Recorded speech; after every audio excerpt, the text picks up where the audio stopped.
បាទសួស្តីអ្នកនរគ្នាសូមស្វាគមន៍មកកាន់ page Houdini ទាំងអស់គ្នាអញ្ចឹងថ្ងៃនេះខ្ញុំមានវីដេអូអំពីមូលដ្ឋានគ្រឹះភាសាជប៉ុន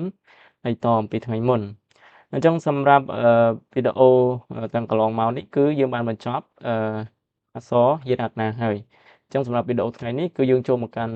ផ្នែកកាតាកាណាម្ដងណាអញ្ចឹងសម្រាប់កាតាកាណាថ្ងៃនេះយើងរៀន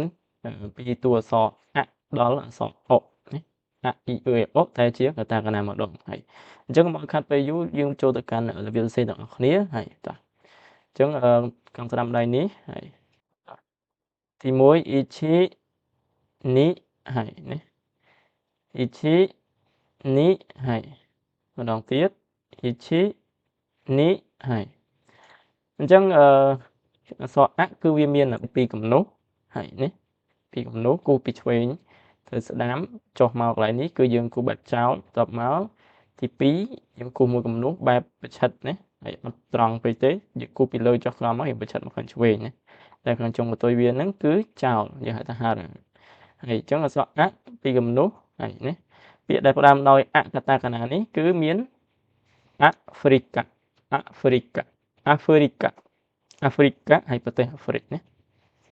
ប្រទេសអាហ្វ្រិកនេះគឺយើងចង់សំដៅទៅលើប្រទេសដែលនៅទ្វីបអាហ្វ្រិកនឹងបន្ទាប់ពីអក្សរអយើងចូលមកកាន់អក្សរអ៊ីហើយតោះអក្សរអ៊ីក៏មានពីរគំនូសដែរហើយដូចគ្នាឥឡូវយើងមើលពីសរសេរ ichi ni ណាហើយម្ដងទៀត ichi ni ហើយអញ្ចឹងគឺស្រួលសរសេរមែនទែនគូសពីលើចុះក្រោមបន្ទាប់ម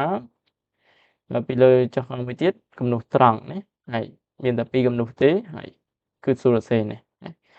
ពាក្យដែលផ្ដើមដោយអក្សរអ៊ីកាតាកាណាយើងអានថា ink ink ink មានន័យថាទឹកថ្នាំ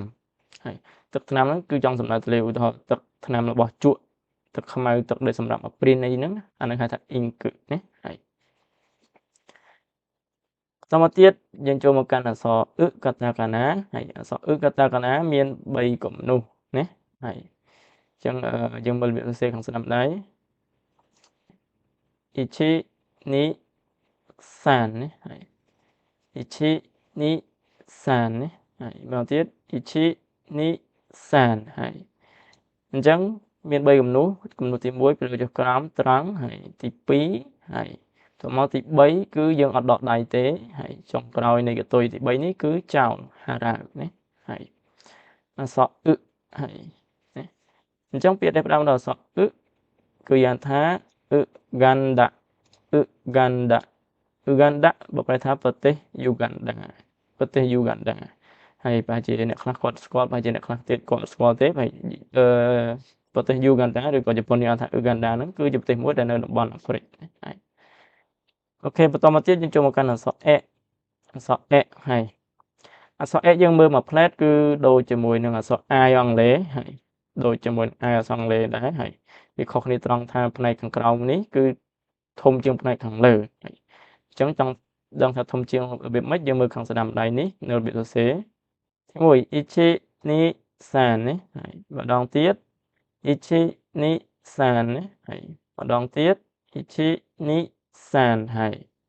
អញ្ចឹងគឺថាស្រួលសរសេរមែនទែនហើយយើងគូសពីលើមកឆ្វេងពីលើមកពីឆ្វេងទៅស្ដាំបន្ទាប់មកទៀតគំនូសទី2ពីលើចុះក្រោមហើយនិងគំនូសទី3ដូចគំនូសទី1ដែរគ្រាន់តែថាវែងជាងណាហើយ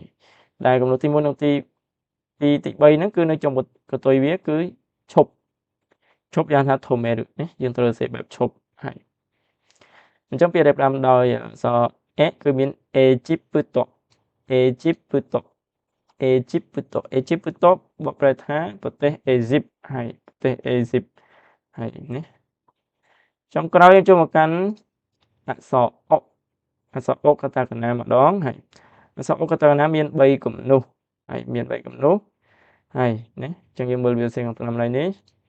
ទី1 ichi ni san ណាម្ដងទៀត ichi ni san ហើយណាម្ដងទៀត ichi ni san ហើយ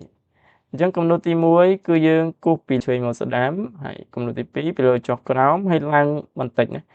កន្លែងដែលសំខាន់គឺនេះឡើងមកមានកលៈបន្តិចណាហើយយើងចុះហើយយើងឡើងបន្តិចអានេះហៅថាហានិរិក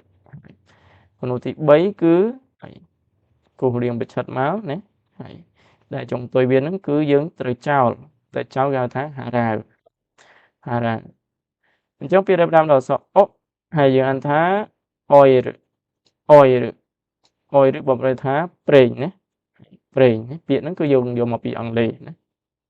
អក្សរដែលចេញពីក្នុងកាតាកណៅគឺជាពាក្យដែលកម្ចីពីបរទេសហើយមានកម្ចីពីអាមេរិកអង់គ្លេសឬក៏ប្រទេសផ្សេងៗទៀតណាហើយអញ្ចឹងពាក្យដែលកម្ចីពីបរទេសគឺគេសរសេរជាកាតាកណៅអញ្ចឹងនៅពេលដែលយើងអានទៅទើបវាស្រដៀង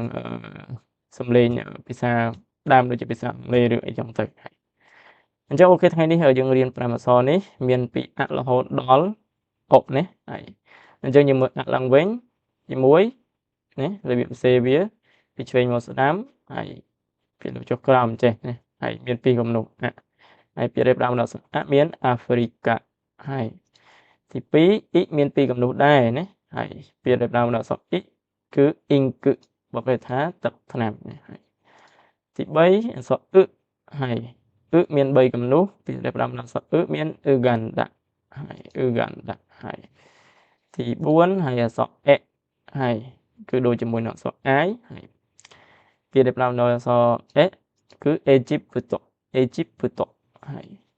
ដែលចុងក្រោយគឺអក្សរអ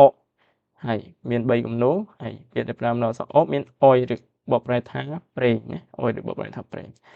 ហើយអញ្ចឹងសម្រាប់ថ្ងៃនេះគឺយើងបញ្ចប់ត្រឹមនេះហើយយើងនឹងជួបគ្នានៅវីដេអូបន្ទាប់ពីជួរអក្សរ